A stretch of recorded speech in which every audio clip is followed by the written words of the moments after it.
నేను పరిశుద్ధాత్మ దేవుని అడిగాను, ప్రభా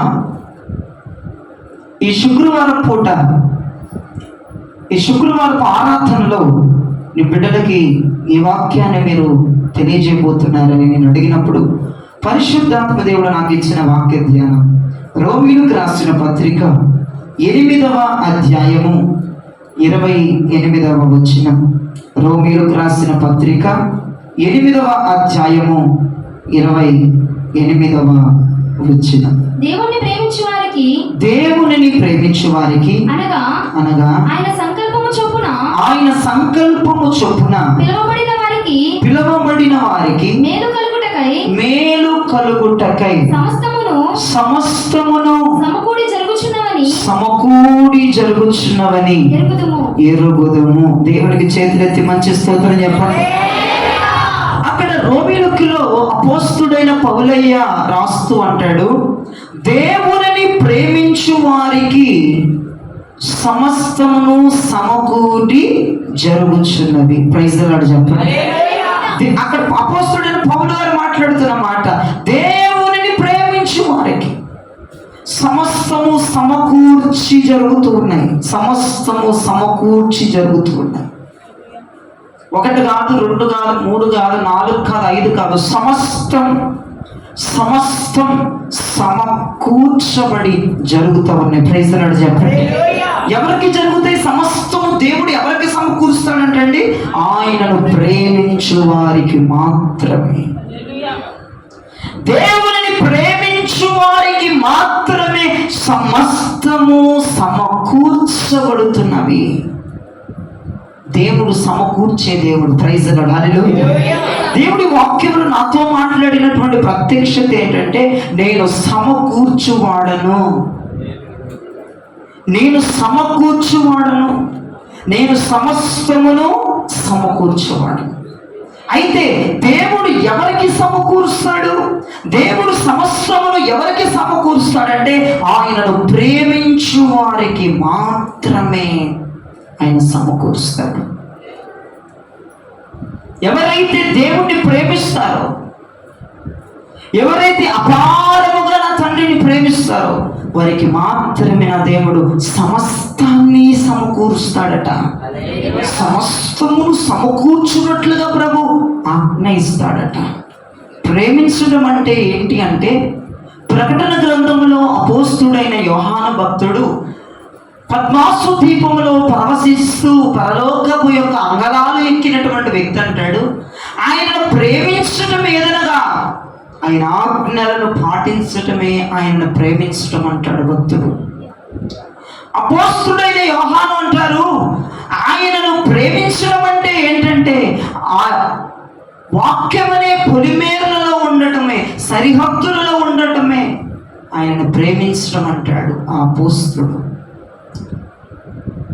నిజమే, దేవునిని ఎవరు ప్రేమిస్తున్నారని ఎలా తెలుసుకోవాలంటే, ఆజ్ఞలను పాటించువారు, వాక్యం అనే పొలిమేరలను దాటకుండా ఆ పొలిమేరల లోపలే ఉండువారు, వాక్యం అనే సరిహద్దులలో ఉండువారు మాత్రమే ఆయనను ప్రేమించినట్లుగా వాక్యము సెలవిస్తుంది.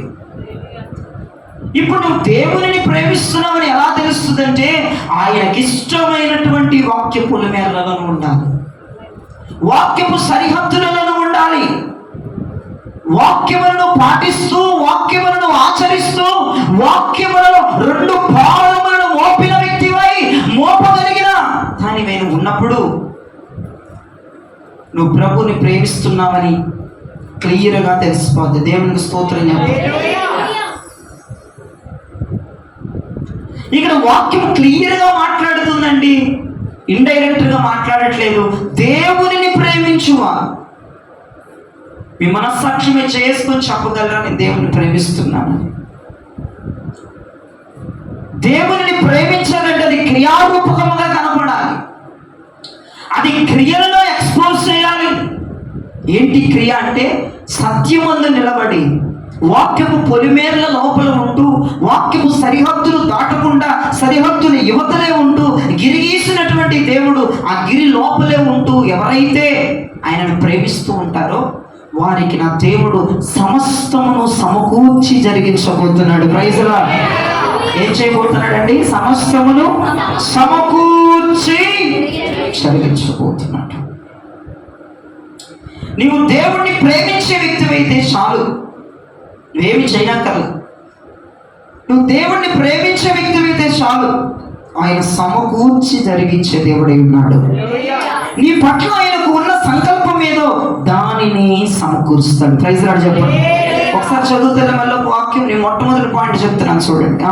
దేవునిని ప్రేమించు వారికి, దేవునిని ప్రేమించు వారికి అనగా ఆయన సంకల్పము చొప్పున, అదిగో ఆయన సంకల్పము చొప్పున పిలువబడిన వారికి మేలు కలుగుటకై, మేలు కలుగుటానికై సమస్తమును సమకూడి జరుగుచున్నది. సమస్తమును సమకూర్చి జరుగుచున్నది.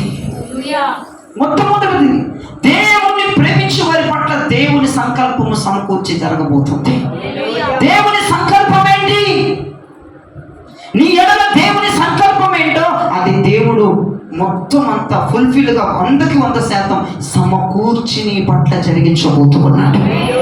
ఇంతకు నువ్వు గుర్తుపెట్టుకోవాల్సిన సబ్జెక్ట్, దేవుణ్ణి ప్రేమించడం అంటే ఏంటంటే ఆజ్ఞలను పాటించడం, వాక్యపు పొలిమేర లోపల ఉండటం, వాక్యపు సరిహద్దులలోనే నువ్వు తిరగడం. అది దేవుణ్ణి ప్రేమించడం అంటే. విచ్చలవిడిగా దేవుని మాట వినకుండా ఫలాదులుగా తెగించి తిరగడం కాదు దేవుణ్ణి ప్రేమించడం. అటువంటి వారికి దేవుడు సమకూర్చి సమస్తాన్ని సమకూర్చి జరిగించడం. వారి జీవితంలో ఏదో ఒక అగాధమే, వారి జీవితంలో ఏదో ఒక విషాదమే ఉంటుంది. వినండి, దేవుడిని నిజముగా ప్రేమించేవారు, ఆ ప్రేమను క్రియల్లో చూపించే వారికి మాత్రమంట ఆయన సంకల్పాన్ని దేవుడు సమకూర్చి జరిగిస్తాడంట. Praise the lord. అయితే మీకు అర్థమవటానికి ఒక విషయం చెప్తాను. మీకు తెలిసిన విషయాలే, మీకు తెలియదేమీ కాదు. ఒక క్లుప్త వివరణ నేను మీకు ఇస్తాను. ఆదిలో దేవుడు నరుణ్ణి సృజించక మునుపు, నరుని యొక్క నాసికలో ఆయన జీవాన్ని ఓదక మునుపు దేవుడు సమస్తాన్ని సమకూర్చి పెట్టేశాడు. ప్రైజ్ ది లార్డ్ చెప్పండి. అంటే మానవుని దేవుడు, ఒక నరుని దేవుడు నిర్మించక మునిపే నరునికి, మానవునికి అవసరమయ్యే జీవన శైలిని దేవుడు సమస్తాన్ని సమకూర్చి ఆల్రెడీ అక్కడ పెట్టేశాడు. Praise the lord. హల్లెలూయా. ఆయన సమస్తాన్ని సమకూర్చి, అంటే ఆ మానవుడి పట్ల దేవునికి ఉన్న సంకల్పాన్ని ముందుగానే సమకూర్చి పెట్టేసిన తర్వాత అప్పుడు దేవుని నరుని మంటితో చేయడం మొదలు పెట్టాడు. ఆల్రెడీ అన్ని సమకూర్చబడ్డాయి. నరునికి కావలసిన ఉపాధి కాడు నుంచి, వారికి కావలసిన తినుబండాల దగ్గర నుంచి, వాళ్ళ జీవనమును, వాళ్ళ మనుగడను కొనసాగించవలసినటువంటి వాళ్ళకి ఏదైతే అవసరం పడుతుందో సమస్తమును దేవుడు సమకూర్చిన తర్వాత నరుని నేల మంటితో దేవుడు సృజించాడు. తర్వాత ప్రక్కటెముకతో అబొమ్మని తయారు చేసి వారిని ఏదేను వనములో వదిలిపెట్టాడు. వదిలిపెట్టేసిన తర్వాత ప్రభువా నాకు ఇది కొదువైంది అని ఏమన్నా వాళ్ళు వెళ్ళారా ప్రభు దగ్గరికి? చెప్పండి. నాకు ఇదిగో ఇది కొదువైంది అని వాళ్ళిద్దరు ఏమన్నా దేవుడిని అడిగారా? అడగలేదు. ఎందుకు? దేవుడు ముందుగానే ఆయన సంకల్పాన్ని సమకూర్చేశాడు. ప్రైజ్ ది లార్డ్ చెప్పండి. దేవుడు ముందుగానే ఆయన సంకల్పాన్ని జరిగించేశాడు. ఆయన సంకల్పము ఒక నరుడి మీద, ఒక మానవుని మీద, ఒక కుటుంబం మీద ఏదైతే ఉన్నదో అది దేవుడు ఆల్రెడీ ముందరగానే సమకూర్చి సమస్తం సమకూర్చి పెట్టేస్తాడు. సపోజ్ ఒకటి, ఇప్పుడు అపం ఏదైనా కూర వండుతుంది అనుకుందామండి. కూర వండుతుంది, కూరలో ఖచ్చితంగా కరివేపాకు ఉండాలి. కరివేపాకు లేకుండా ఏ కూర చేయరు. ప్రభా ఇదిగో నేను అన్నీ ఇచ్చావు కానీ కరివేపాకు లేదని ప్రభుని అడిగిందా అమ్మమ్మ? అనుకుందాం, మనం అడగలేదు. ప్రతి చిన్నది కూడా అవసరానికి, ప్రతి చిన్నది ఏది అవసరపడుతుందో నరునికి, మానవుని మనుగడకి, మానవుని జీవితం సాగించడానికి ఏది అవసరమో దేవుడు తన దయా సంకల్పాన్ని అవ్వ పట్ల, ఆదాం పట్ల ముందుగానే సమకూర్చి పెట్టేశాడు. Praise the Lord. వారికి కొద్దివేమీ లేదు, వారి జీవితంలో ఇది లేదు అనడానికి లేదు. ప్రియదేవజనమా, దేవుడు సమస్తాన్ని వారికి సమకూర్చి పెట్టేశాడు. ఆయన సంకల్పం అది, ఆయన సంకల్పం అది. ఈ రోజున దేవుని సంకల్పం నీ పక్షమున సమకూర్చబడట్లేదు. ఎందుకని? ఏదో కొదువను అనుభవిస్తూ ఉన్నావు, ఏదో లోటును అనుభవిస్తూ ఉన్నావు. ఆలోచించండి ప్రియ దైవజనమా. దేవునిని ప్రేమించే వారికి మాత్రమే. అది ఎలాగయ్యా అంటే మైకు పట్టుకొని ఏదో 4 మాటలు చెప్పడం కాదు, ఏదో 10 మందికి 4 మాటలు చెప్పడం కాదు, అది కాదు దేవుణ్ణి ప్రేమించడం. ఏదో గొప్ప గొప్ప సాక్ష్యాలు చెప్పడం కాదు, అది కాదు ప్రభుని ప్రేమించడం. క్రియల రూపకముగా ఆయన ప్రేమను వ్యక్తపరిస్తే, వాక్యపు నీడలో, వాక్యపు మనుగడలో, వాక్యపు సరిహద్దుల్లో, వాక్యపు పొలిమేరలలో ఆజ్ఞలను పాటిస్తూ దేవుని మాటను సస్యమేర వదిలిపెట్టకుండా ఆయన వాక్కును చేతపట్టి అపరిమితమైన విశ్వాసం కలిగి ముందుకు వెళ్తే ఖచ్చితంగా ఆయన సంకల్పము నీ పట్ల సమకూర్చబడి జరుగుతుంది. Praise the lord. హల్లెలూయా. ఈ అవ్వ పట్ల, ఆదాము పట్ల ఆయన సంకల్పం, ఆయన దయా సంకల్పం ముందుగానే సమకూర్చేశాడు ప్రభు. అవునండి. నీ జీవితంలో కొదువు ఉంది అంటే, ఆత్మీయతలో, భౌగోళికంగా, ఆధ్యాత్మికంగా నీ జీవితంలో కొదువు ఉందంటే అర్థం ఏంటి? నువ్వు దేవుణ్ణి ప్రేమించట్లేదు. నీ దేవుణ్ణి ప్రేమిస్తున్నానని నోటితో చెప్తున్నావు, నోటితో కాదు నువ్వు చెప్పవలసింది, చేతలతో నువ్వు చెప్పాలి. ఒక వ్యక్తిని మనం ప్రేమిస్తున్నామంటే ఆ వ్యక్తికి నచ్చినటువంటి పనులు మనం చేయాలి. ఒక వ్యక్తిని మనం ప్రేమిస్తున్నామంటే ఆ వ్యక్తికి ఎలా ఉండడం ఇష్టమో అలా ఉండాలి మనం, తప్పదు. ఒక వ్యక్తిని అపరిమితముగా కారణముగా మనం ప్రేమించినప్పుడు మీరు చూడండి, బయట ప్రేమలు కూడా ఎలా ఉంటాయి అంటే, ఒక వ్యక్తిని ప్రేమించినప్పుడు ఆ వ్యక్తి యొక్క ఇష్టాలు ఈమె తెలుసుకుంటుంది. ఈమెకి అది ఇష్టం లేకపోయినా సరే ఆ వ్యక్తికి ఇష్టం కాబట్టి, ఆ వ్యక్తిని ప్రేమిస్తుంది కాబట్టి అతని ఇష్టమే ఏమి ఇష్టముగా భావిస్తుంది, అలా మార్చుకుంటుంది. అది కదా ప్రేమ. దేవుణ్ణి ప్రేమిస్తున్నానని చెప్పే నీవు దేవుని ఇష్టాన్ని తెలుసుకొని ఆయన ఇష్టాన్ని నువ్వు కష్టమైన సంతోషముగా జరిగించటమే ఆయన్ని ప్రేమించటం అని అర్థం. ప్రియదయించాలి. నువ్వు ప్రభుని ప్రేమిస్తున్నాను అని ఎలా తెలుస్తుంది అంటే, ఆయన ఇష్టం నీ పట్ల నెరవేర్చబడాలి. ఆయన ఇష్టాన్ని నువ్వు కష్టముగా కాకుండా ఇష్టముగా సంతోషముగా నువ్వు చేయగలగాలి. Praise the lord. హల్లెలూయా. దేవునికి ఏదైతే ఇష్టమో అది నీ యందు ఉండాలి. దేవునికి ఏదైతే ఇష్టం లేదో అది నీ పొలిమేరలలో కూడా కనపడకూడదు. అది కదా దేవుణ్ణి ప్రేమించడం. అలాంటి వారి జీవితంలో ఆయన సంకల్పము చొప్పున సమకూర్చి దేవుడు జరిగిస్తాడు. ఏది కూడా అవ్వ కానీ, ఆదాము కానీ ఏది కూడా ప్రభు నాకు ఇది కొద్దువైందని ప్రభుని అడిగినటువంటి బాధ్యత లేదు. ప్రభు ఇది నాకు తక్కువైంది ప్రభుని అడిగినటువంటి హిస్టరీ బైబిల్లో లేదు. ప్రియదేవించిన దేవుడు సమస్తం, ఇది లేదు అంటానికి లేకుండా సమస్తము దేవుడు అక్కడ కలగజేశాడు. Praise the lord. ఒక రాత్రిని, ఒక పగలుని, ఒక సూర్యుడిని, ఒక చంద్రుడిని, సమస్తము, ఒక చల్లదనాన్ని, వెచ్చదనాన్ని, ఆహ్లాదాన్ని, సంతోషాన్ని, తినుబండారాన్ని, వాళ్ళకి ఎక్కడ లేదు నాకు అన్నది లేదు వారి జీవితంలో. సమస్తమును దేవుడు సమకూర్చి పెట్టేశాడు. Praise the lord. కలుగునుగా. దేవుణ్ణి ప్రేమించే వారికి ఖచ్చితంగా ఆయన సంకల్పమే జరగబోతుంది. దేవుని సంకల్పం ఎలా ఉంటది? ఇది లేదు అన్నట్లుగా ఉండదు. ప్రియదేవుడు, ఆయన సంకల్పం అంత గొప్పది. నీ ఎడల అంత గొప్పగా ఉంటుంది ఆయన సంకల్పం. ఆయన సంకల్పం గనక నీ జీవితంలో నెరవేరితే, అవ్వ ఆదాము నోట్లో నుంచి ఏ మాట అయితే రాలేదో నీ నోట్లోంచి కూడా అదే రాదు. నాకు ఇది తక్కువైంది, ఇది నాకు ఇది లేదు ప్రభా, నాకు ఇది కొదువ, ఇది నాకు ఇది ఎలితే అన్నది మాటలు వారిద్దరి నోట్లోంచి రాలేదు. ప్రియదేవ జనమా, వారిద్దరి నోట్లోంచి రాలేదు. అది ఆయన సంకల్పం. మీకు ఆయన సంకల్పం ఏంటో తెలియజేస్తున్నాను ఈ రాత్రి. అలకో ఇచ్చే దేవుడు కాదు. ఆయన సంకల్పం ఏంటంటే సమృద్ధిగా దయచేసే దేవుడు ఆయన. కాబట్టి ఆయనని క్రియలతో ప్రేమించండి, ఆయనని క్రియలతో ప్రేమించండి. నువ్వు ప్రేమించుచున్నావన్న మాటే తప్ప నీ ప్రేమ క్రియారూపకముగా ఉండాలని ప్రభు చెప్తున్నారు. నీ ప్రేమ క్రియారూపకముగా ఉన్నప్పుడు ఖచ్చితంగా నా సంకల్పము అవ్వ ఆదాము పట్ల జరిగినట్లుగా నీ పట్ల కూడా జరిగి తీరుతుందని పరిశుద్ధాత్మ దేవుడు సెలవిస్తున్నాడు. ప్రియదేవిస్తున్నాడు. చాలా జాగ్రత్తగా వినండి. అబ్రహాము గారి దగ్గరికి వస్తే, అబ్రహాము గారి యొక్క వయస్సు సుమారు 100 సంవత్సరాలు, 100 సంవత్సరాలు. అబ్రహాము గారి యొక్క వయస్సు 100 సంవత్సరములకు. ఇదే విషయం. ఆ 100 సంవత్సరములకి దేవుడు ఒక మగపిల్లవాడిని అబ్రహాము గారికి ఇచ్చారు. దేవునికి స్తోత్రం చెప్పండి. ఆ 100వ సంవత్సరంలో, ఆ 100వ సంవత్సరంలో దేవుడు అబ్రహాముని అబ్రహాముని శారమ్మల్ని ప్రేమించి ఒక కుమారుని దేవుడు అనుగ్రహించాడు. దేవుడు అనుగ్రహించిన తర్వాత కుమారుడు దినదినము ఎదుగుతున్నాడు. అతనికి 25 సంవత్సరాలు వచ్చినాయి. ఎన్ని సంవత్సరాలు? 25 సంవత్సరాలు. 25 సంవత్సరాలు వచ్చేసినాయి కుర్రోడికి.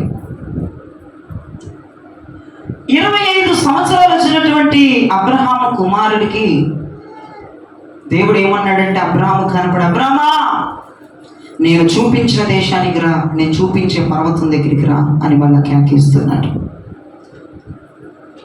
అబ్రహాముకి 75 సంవత్సరాల క్రితం కల్దీయుల దేశంలో ఉన్నప్పుడు, అబ్రహామా నేను నీకు చూపించుచున్న దేశానికి రమ్మని దేవుడు పిలిచాడు. ప్రైజ్ ది లార్డ్ చెప్పండి. 75 సంవత్సరాలు ఉన్నప్పుడు అబ్రహాముని దేవుడు కేకేశాడు, నేను చూపించు దేశానికి నువ్వు రావాలని. బయలుదేరాడు. కల్దీయుల దేశంలో నుండి తన స్వజనుల మీద విడిచిపెట్టి, తన రక్త సంబంధాలను విడిచిపెట్టి, సమస్తాన్ని విడిచిపెట్టి 600 మైళ్ళు నడిచి ఒక చోటుకు వచ్చాడు. మస్తకి వృక్షం దగ్గరకు వచ్చి దేవుడు అన్నాడు, నువ్వు అక్కడ గుడారం వేసుకోమన్నాడు. గుడారం వేసుకున్నాడు. జీవిస్తున్నాడు. కుమారుడికి 25 సంవత్సరాలు వచ్చినాయి. మస్తకి వృక్షం దగ్గర గుడారం వేసుకుని ఉన్నటువంటి అబ్రహాముకి మరలా సెకండ్ కాలింగ్ వచ్చింది. అబ్రహామా నేను చూపించుచున్న ఒక పర్వతం దగ్గరికి నువ్వు రావాలి అని మరలా ప్రభు పిలుస్తున్నాడు. దేవునికి స్తోత్రం చెప్పండి. 75 సంవత్సరాలు ఉన్నప్పుడు, కల్దీయుల దేశంలో ఉన్నప్పుడు, అబ్రహామా నేను చూపించిన దేశములకు రమ్మన్నప్పుడు నిర్మోహమాటముగా కల్దీయుల దేశాన్ని తన రక్త సంబంధం విడిచిపెట్టి అబ్రహాం వచ్చేసాడు.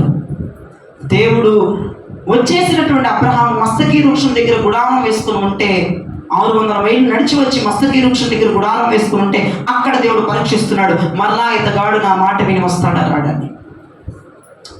అబ్రహామా నేను చూపిస్తున్న పర్వతం దగ్గరికి నువ్వు ఒక్కడే కాదు, నీవు ఇష్టముగా, నీవు ప్రాణము కంటే ఎక్కువగా ప్రేమించుచున్న నీ కుమారుణ్ణి తీసుకునిరా అన్నాడు. ప్రైజ్ ది లార్డ్ చెప్పండి. నీవు ప్రాణము కంటే ఎక్కువగా ప్రేమించుచున్న, అప్పటికి 25 సంవత్సరాలు చేసిన పిల్లడికి నువ్వు ప్రాణము కంటే ఎక్కువగా ప్రేమించుచున్న ఎదుగో నీ కొడుకుని తీసుకుని నేను చూపించబోతున్న పర్వతం దగ్గరికి రమ్మన్నాడు. 75 సంవత్సరాలప్పుడు దేవుడి యొక్క పిలుపుని ఎలా అందుకొని దిగ్గున లెగిచి తన సొంత ఊరిని, సొంత దేశాన్ని, సొంత మనుషులు వదిలిపెట్టి వచ్చాడు. ఈ మస్తకి వృక్షం దగ్గర కూడా అదే యాటిట్యూడ్, అదే క్రియ, అదే హుషారు, అదే రోషాన్ని చూపించాడు. దేవునికి స్తోత్రం చెప్పండి. ఇక్కడ కూడా అదే రోషాన్ని. అప్పుడు దేవుడు మస్తకి వృక్షం దగ్గర గుడారం వేసుకున్నటువంటి అబ్రహాం యొక్క వయసు ఎంత అండి? 125 సంవత్సరాలు. ప్రైజ్ ది లార్డ్ చెప్పండి. అంటే తన కుమారుడికి 25 సంవత్సరాలు వచ్చినాయి. 100వ సంవత్సరంలో దేవుడు కుమారుని ఇచ్చాడు. మొత్తం 100, 25 కలిపితే అంట 125 సంవత్సరాలకి. 75వ సంవత్సరంలోనేమో కల్దీయుల దేశం నుంచి కేకేశాడు. 125 సంవత్సరాలకి మస్తకి వృక్షం దగ్గర గుడారం వేసుకున్న అబ్రహాంని ప్రభు కేకేస్తున్నాడు. 75వ సంవత్సరంలో ఎంత హుషారుగైతే దేవుని కొరకు పరిగెత్తాడో, ఎంత హుషారుగైతే విశ్వాసమును కనపరిచాడో, ఎంత హుషారుగైతే దేవుని కొరకు తన యొక్క ప్రాణాత్మ దేహాన్ని సమర్పించాడో, 125 సంవత్సరంలో కూడా అంతే హుషారు, అంతే ప్రాణత్యాగం, అంతే అపరమైనటువంటి విశ్వాసాన్ని చూపించాడు. ప్రైజ్ ది లార్డ్ చెప్పండి. దేవుడు అక్కడ పరీక్షిస్తున్నాడు అబ్రహాముని, నన్ను ప్రేమిస్తున్నాడా లేదా ఇతగాడు? కుమారుని ఇచ్చాను, కుమారుని ప్రేమిస్తున్నాడా, నన్ను ప్రేమిస్తున్నాడా అని దేవుడు అక్కడ అబ్రహాముని టెస్ట్ చేశాడు. వినండి, ప్రాణం కంటే ఎక్కువగా ప్రేమిస్తున్న తన కుమారుని సైతం లెక్క చేయకుండా దేవుడు చూపించినటువంటి మోరియా పర్వతం దగ్గరికి బయలుదేరడం ప్రారంభించాడు. దేవుడు అన్నాడు, ఇదిగో నీ ఒక్కగానొక్క కుమారుడు, నువ్వు ప్రేమిస్తున్న కుమారుడు నాకు బలి ఇవ్వాలి. నేను చూపిస్తున్న పర్వతం దగ్గరికి వచ్చి నువ్వు బలి ఇవ్వని దేవుడు చెప్పాడు. నిర్మోహమాటముగా, అపరిమితమైన విశ్వాసముతో. వినండి 75వ సంవత్సరంలో దేవుడు పిలుపుకి ఎలా లోబడ్డాడో 125 సంవత్సరంలో కూడా దేవుని పిలుపుకి అలానే లోబడ్డాడు అబ్రహాము. అయితే తీసుకువెళ్తున్నాడు, 25 సంవత్సరాలు కలిగిన పిల్లోడిని తీసుకెళ్తున్నాడు. కట్టెలు పట్టుకున్నాడు, కత్తిని పట్టుకున్నాడు, నిప్పును పట్టుకున్నాడు. బయలుదేరుతున్నాడు. మోరియా పర్వతం దగ్గరికి రాని వచ్చారు. వస్తే కుమారుడు అడుగుతున్నాడు, నాన్నగారు ఇదిగో కట్టెలు ఉన్నాయి, ఇదిగో నిప్పు ఉంది, ఇదిగో కత్తి ఉంది, బాగానే ఉంది. పొదించబడడానికి గొర్రెపిల్ల తేలటం నువ్వు మర్చిపోయావు నాన్న. అదేం నాన్న? ఎందుకంటే కుమారుడు చిన్న వయసులోంచి అబ్రహాముని తన తండ్రిని చూసేవాడండి. అబ్రహాం ఎక్కడైనా బలిపీఠం కట్టి కట్టెలు పేర్చి దహన బలికి ఏదో ఒకటి గొర్రె పిల్లో మేక పిల్లో ఏదో ఒకటి అర్పించడం కుమారుడు చూస్తా పెరిగాడు కదా. అయితే నాన్న నువ్వు బలి పశువుని తేవడం మర్చిపోయావు నాన్న అన్నాడు. అయితే కుమారుడు వైపు చూసి అన్నాడు, ఆ మోరియా పర్వతం మీద యెహోవాయే చూచుకొనును పద అని కుమారుడికి చెప్పి పర్వతం ఎక్కాడు. పర్వతం ఎక్కిన తర్వాత కుమారుడితోనే బలిపీఠం కట్టించాడు. ప్రియదేవుడు తన సొంత బిడ్డతోనే బలిపీఠాన్ని కట్టించి కట్టెలు పేర్చాడు. ఇక చివరికి 25 సంవత్సరాల పిల్లోడిని కాళ్ళు చేతులు కట్టేస్తున్నప్పుడు కుమారుడికి అర్థమైంది, ఓకే మా నాన్న దేవుడు గొర్రె పిల్లకు బదులు నన్ను బలిమ్మన్నాడేమోనని నోరు మూసుకుని ఉండిపోయాడండి. సాగు ప్రైజ్ లార్డ్ చెప్పండి. నోరు మెదపలేదు, కాముగా ఉండిపోయాడు. నేను గొర్రె పిల్లేది బలి పశువేది అనుకుంటున్నాను. ఓకే మా తండ్రి దేవుడు మా నాన్న దేవుడు నన్ను బలిమ్మన్నాడేమోనని కాముగా ఉండి తండ్రికి ఎదురు చెప్పకుండా చేతులను కడుతుంటే చేతులను ఇస్తున్నాడు, కాళ్ళను కడుగుతుంటే కాళ్ళని ఇస్తూ ఉన్నాడు. మరో మాట మాట్లాడలేదండి. సాగు ప్రైజ్ లార్డ్ చెప్పండి. అయితే బలిపీఠం మీద పడుకోబెట్టాడు. బలిపీఠం మీద పడుకోబెట్టాడు. ఇక కత్తి ఎత్తే సమయంలో అబ్రహామా అని ఒక కేక పరలోకముల నుంచి వినపడింది. అబ్రహాముకి దిక్కున ఆగిపోయాడు. అబ్రహామా నీవు నన్ను ఎంతగా ప్రేమిస్తున్నావో నీ క్రియలో నువ్వు చూపించావు గనక నీ బిడ్డని విడిచిపెట్టన్నాడు దూత. ప్రభుని స్తోత్రం. నీ బిడ్డ మీద కత్తి వేయొద్దు. అదేంటి ప్రభా, అదేంటి కత్తి వేయద్దంటావు ఏంటయ్యా? నువ్వేగా బలిమ్మంది. దేవుడు దహన బలిమ్మన్నాడండి సాకుని. అంటే ఎముకలు కూడా మిగలకుండా తలకి తల చేతులకు చేతులు కాళ్ళకు కాళ్ళు నరికి మంట పెట్టి కాల్చేయాలి. ఎముకలు కూడా మిగలకుండా కాల్చేయమన్నాడు. దహన బలిమ్మన్నాడు. రెడీ అయిపోయాడు. అబ్రహాం రెడీ అయిపోయాడు. అయితే ఒక దూత బిగ్గరగా కేక వేసింది, అబ్రహామా ఆగిపో, కత్తి వేయొద్దు నీ కుమారుడి మీద. అదేంటయ్యా? నీవు నన్ను ప్రేమించుచున్నావు, అది నువ్వు క్రియల్లో నాకు చూపించావు.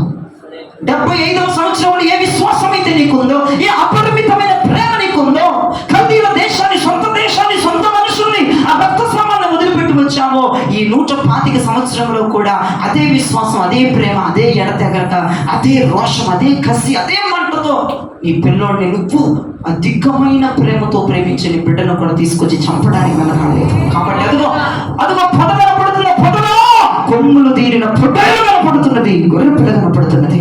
దానిని తీసుకొచ్చి బలిమ్మన్నాడు దేవుడు. చెప్పేవాడు ఆశ్చర్యపోయాడు అబ్రహాం. అదేంటి బ్రహ్మ, ఈ ఎడారిలో ఈ మోరియా పర్వతం మీద గొర్రె పిల్ల ఉండడం ఏంటి, పొదలో గొర్రె పిల్ల ఉండడం ఏంటంటే అదే కదండి ఆయనను ప్రేమించు వారికి దేవుడు సమకూర్చడం అంటే. అదే కదండి ఆయనని ప్రేమించు వారికి దేవుడు ఏది కావాలో అది ఇచ్చే దేవుడు అయినాడు. అబ్రహాము పట్టది నెరవేర్చబడింది. ఒకటి వినండి, ఆ పొదలో గొర్రె పిల్ల కాకుండా గాడిద ఉంటే బలికి సరిపోద్దా? గాడిద కుక్క ఉంటే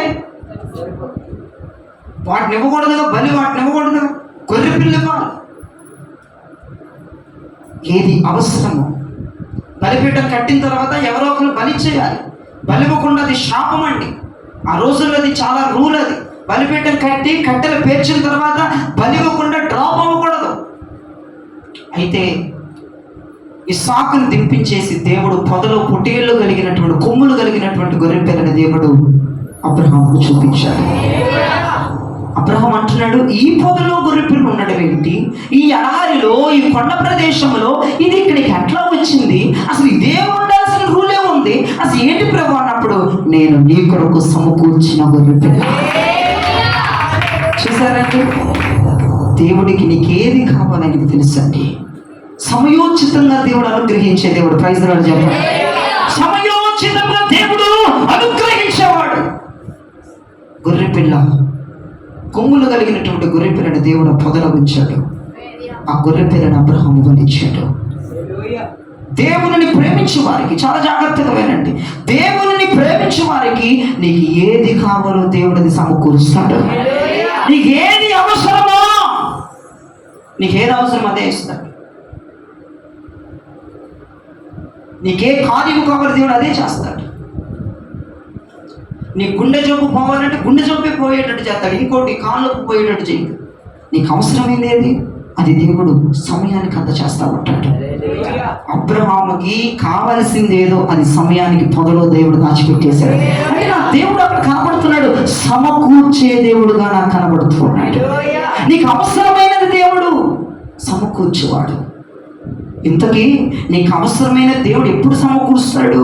నువ్వు ఆయనని ప్రేమించినప్పుడు. చెప్పండి, నువ్వు ఆయనని ఆ ప్రేమ ఎలా ఉండాలి? క్రియలలో ఉండాలి. అబ్రహాముది క్రియల్లో ఉన్న ప్రేమ. అదేంటయ్యా ఇచ్చినట్టు ఇచ్చావు, 25 సంవత్సరాలు అల్లారు ముద్దుగా పెంచుకున్నాను, సంపమంటావేంటయ్యా? ఇంత కఠినం ఏంటయ్యా? ఇచ్చినట్టు ఇచ్చి ఏంటి సంపమంటావేంటయ్యా? అజ్జేయమంటావేంటి? సొల్లు మాటలు మాట్లాడలేదు ప్రభుతో. వెంటనే అపరిమితమైన విశ్వాసాన్ని కనపరిచాడు. అసలు అబ్రహాము, అయ్యా నా ప్రేమ నీ మీద తగ్గలేదని అతను నిరూపించుకున్నాడు. ప్రీతించాడు. అందుకే దేవుడు అలాంటి వారికి సమకూర్చి జరిగిస్తూ ఉంటాడు. ఏది అవసరమో వాళ్ళకి అది ఇచ్చేస్తాడు. ఎప్పుడు కూడా వాళ్ళని డల్గా దేవుడు ఉంచడు. ఏది అవసరం దేవుడు అది పెట్టేస్తాడు. ఏది కావాలో దేవుడు అది వారికి ఇస్తూ ఉంటాడు.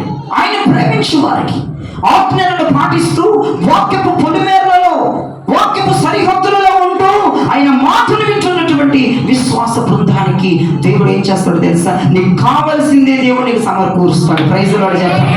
నీకు ఏది అవసరమో, నీకు ఏది కావాలో దేవుడు అది నీకు సమకూర్చి పెడతాడు. దేవునికి స్తోత్రం కలుగునుగా. ఇక మూడవదిగా ఫస్ట్ ఏం చెప్పాను? ఆయన సంకల్పం ఏముందో ఆయన సంకల్పం అంతా నీ పట్ల సమకూర్చే దేవుడు. ప్రైజ్ లార్డ్ చెప్పండి. రెండవదిగా నీకు ఏది అవసరమో, ఏ టయానికి ఏది అవసరమో దేవుడు ఆ టయానికి దాన్ని సమకూరుస్తాడు. Praise lord. హల్లెలూయా. ఎప్పుడు ఆయనను మనము ప్రేమించినప్పుడు ఈ రెండు జరుగుతాయి. మూడవది, నీవు కంగారు పడ్డావు అని చెప్పి ఒక్క క్షణం ముందు కానీ ఒక్క క్షణం తర్వాత కానీ దేవుడు చేయడు. వినండి, అమ్మో బిడ్డ నువ్వు ప్రభుని కంగారు పెట్టేసి ఇచ్చే ఇప్పుడే ఇచ్చే అంటే ఎవడో నువ్వు కంగారు పెట్టేసిన ఒక క్షణం ముందు కానీ ఒక క్షణం తర్వాత కానీ ఎవడు ఎప్పుడు ఎట్లా ఇస్తాడంటే ఆయన సమయోచితంగా. దేవునికి స్తోత్రం. ఎప్పుడు కావాలో ఏ టైంలో కావాలో దేవునికి తెలుసు. ప్రైజ్ లార్డ్ చెప్పండి. అక్కడ దేవుడు ఇస్సాకుకు బదులు అక్కడ గొర్రెపిల్లను ఉంచేశాడు. సమయం ముందలే గొర్రెపిల్లని ఇస్తే అక్కడ ఏముంటది? అబ్రహాము ప్రేమ ఎలా తెలిసింది? అందుకే దేవుడు ముందలే గొర్రెపిల్లని దేవుడు పెట్టల. అబ్రహాం ఇదిగో ఈ గొర్రెపిల్లని ఇగో మోరియా పర్వతం మీద కొంచెం బలిమ్మంటే హ్యాపీగా బలిచ్చేస్తాడు. దేవుడు గొర్రెపిల్ల చెప్పకుండా కుమారుని అడ్డం పెట్టేసి దేవుడు ఒక పరీక్ష పెట్టాడు. అక్కడికి వెళ్ళిన తర్వాత అవసరమైంది దేవుడు అబ్రహాంకి ఇచ్చాడు. ఇంకోటి చూడండి, దాంట్లోనే కావలసిన సమయానికి దేవుడు ఇచ్చాడు. ప్రైజ్ లార్డ్ చెప్పండి. కావలసిన సమయానికి ఇచ్చాడు, అవసరమైంది ఇచ్చాడు. నీకేం అవసరం ఇస్తాడు. అంతేకాదు ఆ టయానికి దేవుడు ఇస్తాడు. ప్రైజ్ లార్డ్ కలుగునుగా. ముందు కానీ తర్వాత కానీ ఎవడు, ఒక క్షణం ముందు కానీ ఒక క్షణం తర్వాత కానీ ఎవడు కరెక్ట్ టయానికి ఇస్తాడు. దేవునికి స్తోత్రం. కరెక్ట్ టయానికి దేవుడు ఇస్తాడు. సమయం ముందు పోనేవాడు, సమయం తర్వాత పోనేవాడు. సమయానికి నీకు అందవలసిన సమయానికి దేవుడు ఇస్తాడు. నువ్వు కంగారు పడిపోయి ప్రభా అంటే రాదు. అక్కడ నువ్వు ఆయన కంగారు పెట్టినంతసేపు దేవుడు టకటక చేసేసి లేదంటే కొంచెంసేపు ఆగి చేసి అట్లా కాదు. అబ్రహాముకి ఇన్ టైంలో అక్కడ బలిపీట కట్టేశాడు, కట్లు పేర్చేశాడు. ఇన్ టైంలో బలి జరగాలి.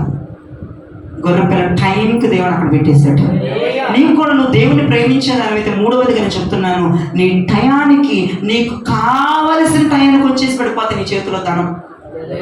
ప్రైజ్ లార్డ్ చెప్పండి. ఇప్పుడు సపోజ్ నీకు అర్థం అవ్వాలి, నువ్వు నెలలో 1st తారీఖు అద్దె కట్టాలి. నెలలో 1st తారీఖు నువ్వు అద్దె కట్టాలి. 30వ తారీఖు 2వ తారీఖు ఎవడు 1st తారీఖే ఇస్తాడు. నువ్వు అద్దె ఎప్పుడు కట్టాలి? అప్పుడే నీ చేతిలో డబ్బుని దేవుడు పెడతాడు. నీకు ఇట్లా చెప్తే అర్థమైంది. టైం సమయోచితమైనటువంటి సమకూర్పు అయింది. ప్రైజ్ ది లార్డ్, హల్లెలూయా. నీ మీద నింద రాకుండా సమయోచితమైనటువంటి సమకూర్పు దేవుడు జరిగిస్తాడు. ప్రైజ్ ది లార్డ్ చెప్పండి. అంటే ఒకటి జ్ఞాపకం చేసుకునండి, దేవునిని నేను ప్రేమిస్తున్నానని క్రియల్లో చూపించే వారికి ఎంత అదృష్టం ఒకసారి మీరు జ్ఞాపకం చేసుకోండి. ఆయన సంకల్పం అంతా సమకూరుస్తాడట, నీకు ఏది కావాలో అది సమకూరుస్తాడట. అంతేకాదు ఆ టయానికి సమకూరుస్తాడట. దేవునికి మహిమ కలుగునుగా, దేవునికి మహిమ కలుగునుగా. మీరు నెహెమ్యా 9వ అధ్యాయము 19, 20, 21 వచనాలు చూస్తే, నెహెమ్యా గ్రంథము 9వ అధ్యాయము 19, 20, 21 వచనాలు చూస్తే, వారు ఎడారిలో ఉండగా నా వైపు చూడండి. ఇశ్రాయేలు ప్రజలు ఐగుప్తు నుండి 430 సంవత్సరాలు బానిసగా ఉన్నటువంటి ఇశ్రాయేలు ప్రజలను దేవుడు ఐగుప్తు నుంచి విడిపించాడు. ఓ సముద్రమును దాటి నడిపించాడా, నదులు దాటి నడిపించాడా, పర్వతాలు దాటి నడిపించాడా, ప్రహారీ గోడలు దాటి నడిపించాడా, ఓ రకరకాల ముసులీలు దాటి దేవుడు నడిపించాడు. అయితే వినండి, వాగ్దత్త దేశాన్ని వాళ్ళు చేరుకోవడానికి, వాగ్దత్త దేశానికి వారు వెళ్ళడానికి, దేవుడు వాగ్దానం చేసిన దేశానికి వారు వెళ్ళటానికి సముద్రాలు దాటుతున్నారు, నదులు దాటుతున్నారు, పర్వతాలు దాటుతున్నారు, ఎరుకో ప్రాకారాలు దాటుతున్నారు, అన్ని దాటుకుంటూ వెళ్తున్నారు. ఎక్కడికి వెళ్ళటానికి? వాగ్దత్త దేశానికి వెళ్ళటానికి, కనానుకు వెళ్ళటానికి, పాలు తేనెలు ప్రవహించు దేశానికి వెళ్ళటానికి వారు వాగ్దానాన్ని చేతపట్టుకొని ఇశ్రాయేలు ప్రజలు వెళ్తూ ఉన్నారు. ఇప్పుడు చదువుతారు, వారు ఎడారిలో ఉండగా నీవు బహు విస్తారమైన కృప కలిగిన వాడవై వారిని విసర్జించలేదు. మార్గము గుండా వారిని తోడుకొని పోవుటకు పగలు మేఘ స్తంభముగాను దారిలో వారికి వెలుగునిచ్చుటకు రాత్రి అగ్ని స్తంభముగాను వారిపై నుండి వెళ్ళిపోక నిలిచెను. వారికి బోధించుటకు నీ ఉపకారాత్మను దయచేసితివి. నీవిచ్చిన మన్నాను ఇయ్యక మానలేదు. వారికి దాహమునకు ఉదకమిచ్చుతివి. నిజముగా అరణ్యములో ఏమీయో తక్కువ కాకుండా 40 సంవత్సరములు వారిని పోషించుతివి. వారి వస్త్రములు పాతగిల్లిపోలేదు, వారి కాళ్ళకు వాపు రాలేదు. దేవునికి చేతులెత్తి స్తోత్రం చెప్పండి. ఐగుప్తు నుంచి ఇశ్రాయేలు ప్రజలు వాగ్దత్త దేశానికి వెళ్ళడానికి, పరమ కనాను వెళ్ళటానికి, పాలు తేనెలు ప్రవహించు దేశానికి వెళ్ళటానికి దేవుడు ఎడారిలో భీకరమైన, ప్రైజ్ ది లార్డ్ చెప్పండి, భీకరమైన ధ్వని కలిగిన ఎడారి అది. భయంకరమైన శబ్దాలు వినపడతాయి. ఒక్క నీటి చుక్క ఉండదు, ఒక్క సదుపాయం ఉండదు. కానీ ఇశ్రాయేలు ప్రజలు యెహోవా మీద ఆధారపడి ఐగుప్తు నుంచి బయటకు వచ్చారు. దేవునికి మహిమ కలుగునుగా. యెహోవా మీద ఆధారపడి ఇశ్రాయేలు దేవుడే మా దేవుడని, యెహోవాయే మాకు అధిపతి అని చెప్పి సైన్యములకు ముందుగా నడుచుచున్న వారిని చూసి ఆ వాగ్దానాన్ని పట్టుకొని 30 లక్షల మంది ఐగుప్తు నుంచి బయటకు వచ్చారండి. ఆ ఎడారిలో మేఘముగాను అగ్ని స్తంభముగాను ఉండి వారిని నడిపించినట్లుగా వాక్యం సెలవిస్తుంది. పగలు మేఘ స్తంభమయ్యాడు, రాత్రి అగ్ని స్తంభమయ్యాడు. అంతేకాదు ఆకాశ అంతరిక్షాలు తెరిచి ఆహారాన్ని పెడుతున్నాడు. 1 కాదు, 2 కాదు, 3 కాదు, 4 కాదు, 40 సంవత్సరములు ఆకాశ అంతరిక్ష తూములు దేవుడు తెరిచి వాడికి ఆహారాన్ని పెట్టాడు. అంతేకాదండి, బండను సైతము చీల్చి ఉదకమైన నీటిని వారికి తాగనిచ్చాడు. అంతేకాదు, వాళ్ళ బట్టలు పాతగిల్లలేదు, వాళ్ళ చెప్పులు చెగలేదు, కాళ్ళు వాయలేదని వాక్యం సెలవిస్తుంది. వాళ్ళకి ఏది తక్కువ కాలేదన్న మాట అక్కడ చదివింది. వాళ్ళకి ఏది తక్కువ కాలేదు. ఎవరి మీద ఆధారపడిపోయిన ఇశ్రాయేలు ప్రజలు యెహోవా మీద ఆధారపడిపోయి బయలుదేరుతున్నారు. Praise the lord. ఆయన చూపించిన వాగ్దత్త దేశానికి ఆయన ఇచ్చిన వాగ్దానం పట్టుకొని అపరిమితమైన విశ్వాసము కలిగి బయలుదేరుతున్నారు. ఆయన ఇచ్చిన వాగ్దానాన్ని పట్టుకొని ఇక ఎవరి మాట వినకుండా అపరిమితమైనటువంటి వీర నారి విశ్వాసాన్ని కలిగి, ఒక గురుట్టి విశ్వాసాన్ని కలిగి బయలుదేరుతున్నారు. అలాగ నువ్వు చేస్తే ఖచ్చితంగా ఇశ్రాయేలు ప్రజలకి ఏది తక్కువ కాకుండా సమస్తమును సమకూర్చిన దేవుడు నీకు కూడా సమస్తమును సమకూర్చి జరిగిస్తూ ఉంటాడు. వాగ్దానాన్ని పట్టుకొని బయలుదేరాలి. ఇశ్రాయేలు దేవుడు యెహోవా, ఆయన మీద ఆధారపడి బయలుదేరాలి. ఆయన ఏ వాగ్దానం అయితే ఇచ్చాడో ఆ వాగ్దానాన్ని చేత పట్టుకొని బయలుదేరాలి. ఇశ్రాయేలు ప్రజలకి ఏ హోపు లేదు, దేవుని మీద ఆధారపడుతున్నారు, బయలుదేరుతున్నారు. పగలు మేఘంగా రాత్రి అగ్నిగా ఆయన నిలబడి వాళ్ళు నడిపిస్తున్నాడు. వాళ్ళ కాళ్ళు వాయలేదు, వాళ్ళ బట్టలు చూడండి, అసలు బట్టలు కూడా పాతకెళ్ళలేదంట. ప్రైజ్ లార్డ్ చెప్పు. 40 సంవత్సరాలు ఎడారిలో అరణ్యంలో దేవుడు క్రొత్త వస్త్రాలు వాళ్ళకి దేవుడు అనుగ్రహిస్తూనే ఉంటున్నాడు. చెప్పులు వాళ్ళు కూడా తెగలేదటండి. అంటే చెప్పులు అంటే పిల్లలు పెరుగుతున్న కొలది చెప్పులు కూడా వారితో పెరుగుతూ ఉన్నాయి. ప్రైజ్ లార్డ్ చెప్పండి. అంటే జనం అలానే లేరు, కొంచెం లావుగా అవుతారు, కొంచెం పొడవుగా అవుతారు, కాళ్ళు కొంచెం బారుగా అవుతాయి. 40 సంవత్సరాలు బాడీ పెరగటము, ఆ తిండి వల్ల ఒళ్ళు పెరగటము లేదంటే కాళ్ళు పెరగటం అవుతాయి. అందుకే దేవుడు చూడండి నూతనమైనటువంటి వస్త్రాలు కాండించి చెప్పులు వాళ్ళ కూడా తెగకుండా, వాళ్ళ కాళ్ళకి ముళ్ళు రాయి తగలకుండా, వాయకుండా ఆ చెప్పులు పెరిగిపోతాయి, నూతన వస్త్రాలు వచ్చేస్తాయి. బండను చీల్చి ఉదకాన్ని వారికి ఇస్తూ ఉన్నాడు. ఆకాశ అంతరిక్షాలు తెరిచి మన్నాను వారికి పెడుతూ ఉన్నాడు. వారికి ఏది తక్కువ కాలేదు, వారికి ఏది కొదువు కాలేదు, వారికి ఏది లోటు లేదు. ఎందుకో తెలుసా? దేవుని ప్రేమిస్తూ వాళ్ళు బయలుదేరిపోయారు. 430 సంవత్సరాల ఐగుప్తులు బానిసగా ఉన్న 30 లక్షల మంది ప్రజలు ఒక్క దేవుడి మీద ఆధారపడిపోయారు. ఆ దేవుని పేరు యెహోవా, ఇశ్రాయేలును పరిపాలించేవాడు, ఇశ్రాయేలు సైన్యములకు అధిపతి.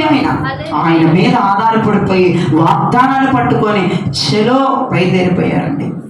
స్నానం చేయడానికి ఎట్లా, బట్టలు ఎట్లా, చెప్పులు ఎట్లా, గుడారాలు ఎట్లా, ఏమీ ఆలోచించలేదండి. ఫ్రాంక్గా చెప్పాలంటే వాళ్ళు ఏమీ ఆలోచించలేదు. తినటానికి తిండి లేదు, కట్టుకోవడానికి బట్ట లేదు, ఉండటానికి ఇల్లు ఎట్లా అనేది ఏది ఆలోచించలేదండి. మోషేతో పాటుగా వాళ్ళు 30 లక్షల మంది బయటకు వచ్చేసేసారు. బయటకు వచ్చినటువంటి వారికి దేవుడు ఏది కూడా తక్కువ చేసినట్లుగా బైబిల్ చెప్పలేదు. ప్రైజ్ లార్డ్ చెప్పండి. 40 సంవత్సరాలు దేవదూతలు తినగలిగిన మన్నాను వారు తినగలిగారు. 40 సంవత్సరములు బండలో నుంచి చీల్చమని మామూలు నీళ్లు కాదంట, ఫిల్టర్ నీళ్ళు అవి, ఉదక నీళ్లు. ప్రైజ్ లార్డ్ చెప్పండి. ఉదకముతో చేయబడిన నీళ్లు. నువ్వన్నా మున్సిపాలిటీ నీళ్లు తాగి వస్తున్నావు, లేదంటే ఏదేదో ఆ నీళ్లు తాగి మోకాళ్ళ లోపల గుజ్జులు అరిగిపోతున్నాయి. ఆ ఫిల్టర్ నీళ్ళు తాగి అవి ఉదకముతో నీళ్ళు అవి.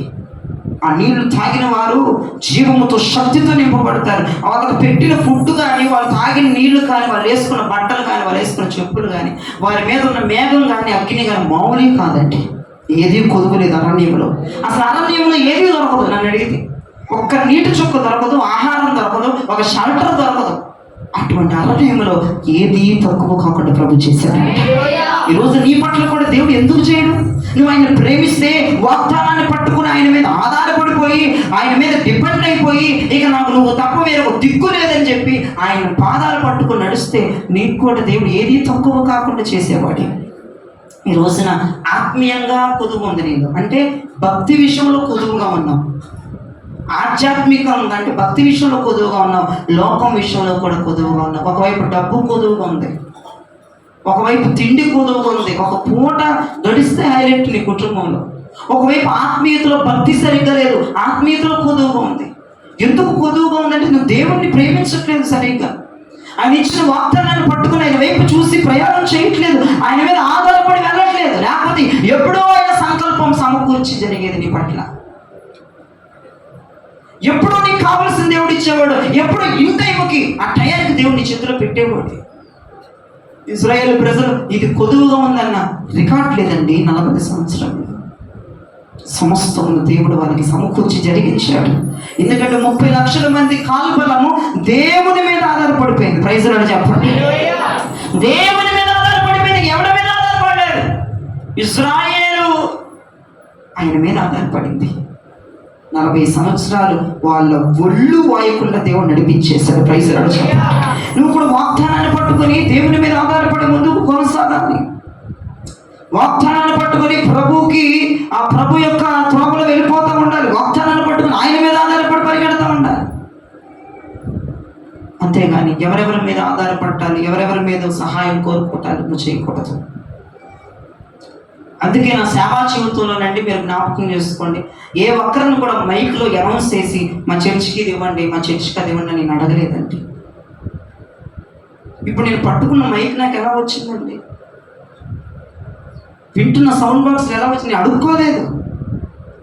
నేను నా యొక్క విధానం ఏంటి, నా మెంటాలిటీ ఎలా ఉంటుందంటేనండి, దావీదు మహారాజు ఒక మాట అంటాడు, నేను పుట్టిన ఊహ తెలిసిన మొదలుకొని ఇప్పుడు నేను వృద్ధాప్యుడిని అయిపోయినాయో, ముసలివాడిని అయ్యాను, నీ సన్నిధిలో నేను భిక్షం ఎత్తుకోవడం ఏంటో నాకు తెలియదు అన్నాడు దావీదు మహారాజు.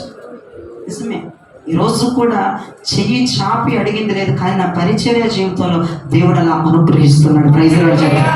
నాకు ఏదో అవసరమో దేవుడు అది ఇస్తున్నాడంటే ఇన్ టైంకి ఇస్తాడు, కంగారేమీ లేదు. ఇంకా నాకు కావాల్సిన బోల్డర్లు ఉన్నాయి, ఆ సమయానికి ప్రభు నాకు అనుగ్రహిస్తాడు. ఆ విశ్వాసం నాకు ఉంది.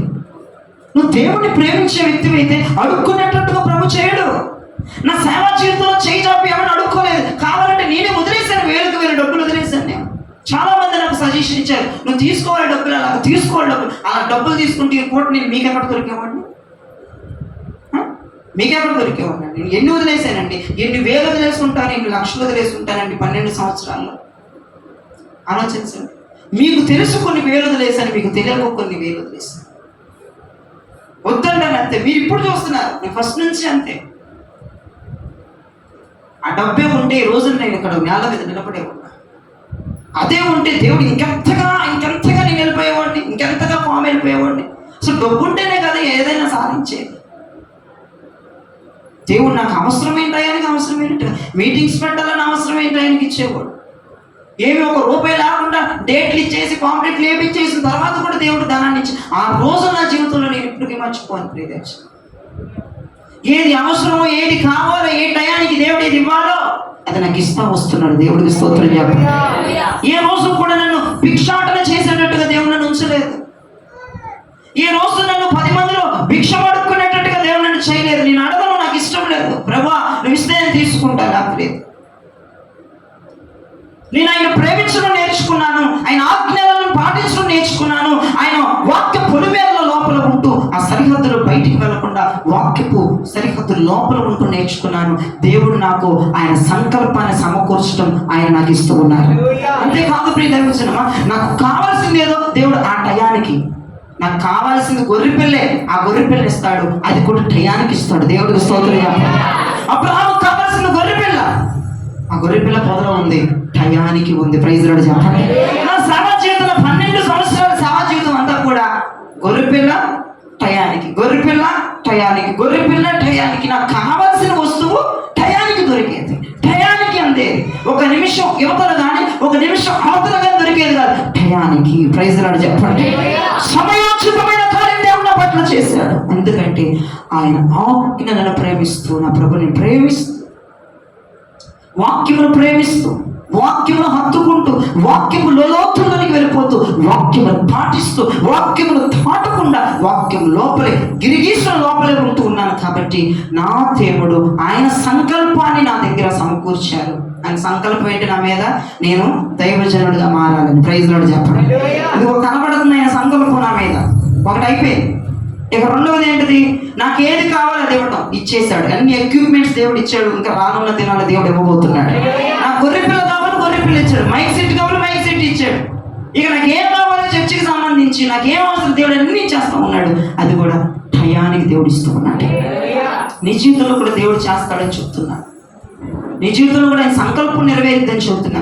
నీ జీవితంలో కూడా నీకు గొర్రెపిల్ల కావాలి, నీకు స్వస్థత కావాలి, నీకు విజయం కావాలి, అదే ఇస్తాడు, టయానికి ఇస్తాడని చెబుతున్నాను. నువ్వు ఆయన ప్రేమించు.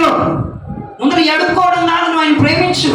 ఆయన ప్రేమించు వారి పట్ల సమస్తము సమకూర్చి దేవుడు చేయబోతున్నాడు. గట్టిగా చప్పట్లు కొట్టి ప్రభువు నామమున ఘనపరచు. వినండి ప్రియజనమా, ఇశ్రాయేలు పట్ల దేవుడు ఏది తక్కువ కాకుండా చేశాడు. వినండి, తల్లిదండ్రులు నీకేమని ఇస్తే వాళ్ళు కొదువుగానే ఇస్తారు. ఇప్పుడు తల్లిదండ్రులు ఉన్నారు, బిడ్డలకి ఆస్తి పంచాలి. బిడ్డలకి ఆస్తి, 2 కొడుకులు ఉంటే 2 కొడుకు చెరువు వాటి ఇవ్వాలి. కొలిసిస్తారు. తల్లిదండ్రులు ఎలా ఇస్తారు? కొలిసిస్తారు. నీ తల్లిదండ్రులు నీకు కొలిసే ఇచ్చారు. నీ ఉన్నదంతా నీకే అడ్డు పెట్టలే మీ అమ్మ మీ బాబు. కొలిసి నీకు అరముక్క, ఆడికి అరముక్క, నీకు పావు, ఆడికి పావు, నీకు పావులా 4 పావులు కొలిసిస్తారు. ఎవడైనా సరే నీ ఎవరి దగ్గరికి నువ్వు ఏ సహాయానికి వెళ్ళినా కొలత వేసిస్తారు, కొలిసిస్తారు. అంతెందుకండి, సదింపుల దగ్గర చూస్తే వెయ్యేస్తే వాడు కూడా వెయ్యేస్తాడు, ఇంకో రూపాయి ఎక్స్ట్రా వేస్తాడా? బుక్ మరీ తెలిసి చూస్తారు బుక్లో ఎంత ఉంది. అందుకే నట్టిన బుక్లో రాసుకుంటుంది అన్ని. బుక్లో రాసి వీరభద్రరావు ఎంత వేసాడు, 100 రూపాయలు, 1 రూపాయి ఎక్స్ట్రా వేసి ఒక పావల. వాడు మళ్ళీ ఎందుకంటే పిల్ల ఉంది కదా, వాడు 1 పావల వేసిస్తాడు. లేకపోతే అదే వేసేస్తాను. ఇప్పుడు ఎవరు లేరనుకోని ఇంటి పాది, ఎవరు లేరనుకో వాళ్ళకి నాకు 100 రూపాయలు వేసేస్తావు, ఇక అయిపోయినాయి కదా. ఉందనుకో 1 పావల ఎక్స్ట్రా వేస్తే వాడు నీ పిల్లకి ఇంకో పావల ఎక్స్ట్రా వేస్తాడు. చూడండి, మనుషులకి ఇచ్చేది కొలత చేసిస్తూ ఉంటారు, తల్లిదండ్రులకి ఇచ్చే వాటిని కొలత వేసిస్తూ ఉంటారు. కానీ దేవుడు ఇచ్చేది ఎలా ఉంటుందంటే, ప్రియ దైవజనమా, ఆదికాండం 2వ అధ్యాయం 10వ వచనంలో మీరు చూడగలిగితే, మనుషులు సమకూర్చేది ఎత్తుగానే ఉంటుంది, తల్లిదండ్రులు సమకూర్చేది ఎత్తుగానే ఉంటుంది. తల్లిదండ్రులు ఆస్తి కొలత వేసి ఇస్తారు, కానీ దేవుడు ఇచ్చేటువంటి విధానం ఎట్లా ఉందో చూడు. ఆదికాండం 2వ అధ్యాయం 10వ వచనం. మరియు ఆ తోటను తడుపుటకు, ఆ తోటని తడపడానికి ఏదెనులో నుండి ఒక నది బయలుదేరి, అదిగో ఆ తోటని తడపటానికి ఏదేనులో నుంచి ఒక నది. ఏదేనులో ఎంతమంది మనుషులు ఉన్నారు? ఎంతమంది మనుషులు ఉన్నారు? ఏదేనులో ఎంతమంది ఉన్నారు? 2 మనుషులు ఏదేనులో ఉన్నారు. 2 మనుషులు ఏదేనులో ఉంటే ఏదేనులో నుంచి ఒక నది బయలుదేరింది. ఒక నది బయలుదేరి అక్కడ నుండి చీలిపోయి 4 శాఖలాయెను. గట్టిగా చప్పుడు కొట్టి ప్రభువుని స్తుతించాలి. ఒక ఇద్దరికి దేవుడు 4 శాఖలను చీల్చివేసిన నదిని. అంటే నేను ఒకటి చెప్తున్నాను వినండి. ఒక ఇద్దరికి గుక్కుడు బియ్యం ఇచ్చి గుక్కుడు నీళ్ళు ఇస్తే సరిపోతాయి, కానీ దేవుడు 4 వైపుల సమృద్ధిని తెచ్చేశాడు. అపరాధం ఇటువైపు వెళ్ళినా సమృద్ధి, ఇటువైపు వెళ్ళినా సమృద్ధి, ఇటువైపు వెళ్ళినా సమృద్ధి, ఇటువైపు వెళ్ళినా సమృద్ధి. 2 కొరకు దేవుడు ఒక నదిని 4 భాగములుగా విభాగించాడు. అపరిమితమైన సమకూర్పు. ఒకరి 1000 మందికి పెట్టగలిగిన సమకూర్పు. మామూలు సమకూర్పు కాదు. నీ తల్లిదండ్రులు ఇచ్చేది కొలత వేసిస్తారేమో, లేదంటే ఇరుగు పొరుగు వారు ఇచ్చేది కొలత వేసిస్తారేమో, కానీ నా దేవుడు ఇచ్చేటువంటి సమృద్ధి అపరిమితమైన సమృద్ధిని ఈ రాత్రి నేను బయలుపరుస్తున్నాను. ఒక 2 వ్యక్తుల కొరకు. మరి ఇంట్లో ఎంతమంది ఉన్నారు చూడు, మరి ఎన్ని శాఖలుగా విభజించబోతున్నాడు సమృద్ధిని దేవుడు. ఒక 2 కోసమే 4 శాఖలుగా విభజించాడు. 5 ఉంటే 5, 6 ఉంటే 6, 4 ఉంటే 4, 10 మంది ఉంటే 10 మంది, 3 ఉంటే 3, 1 ఉంటే 1. నువ్వు తిని తృప్తి పడగా ఇంకా కొన్ని 1000 సంవత్సరాలకి తృప్తినిచ్చేటువంటి భోజన పదార్థాలు, ఆహార పదార్థాలు, ధనము కావచ్చు, ఆత్మీయత కావచ్చు. ఆయన ఇచ్చే సమృద్ధి మామూలుగా ఉండదు. ప్రియదర్శనమే, ఆయన ఇచ్చే సమృద్ధి మామూలుగా ఉండదు.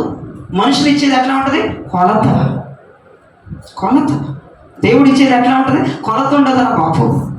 అపరిమితమైన సమృద్ధి ఉంటుంది. ఎవరికి?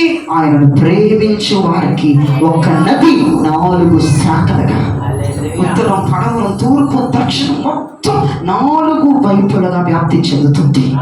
ప్రభా మేము ఇంత ఏం చేసుకోం ప్రభా, మేమిద్దరమే కదా ప్రభా ఉంది, మేమిద్దరం అనుభవించండి అంటాడు ప్రభు. ఎంత తిన్నా తరగదు, ఎంత తాగినా తరగదు, ఎంత వాడినా తరగదు, ఎంత భక్తి చేసినా తరగదు, ఎంత సంతోషించిన తరగదు. అటువంటి సమృద్ధి దేవుడు ఈ రోజున ఆయనను ప్రేమించు వారికి అనుగ్రహించుకున్నాడు.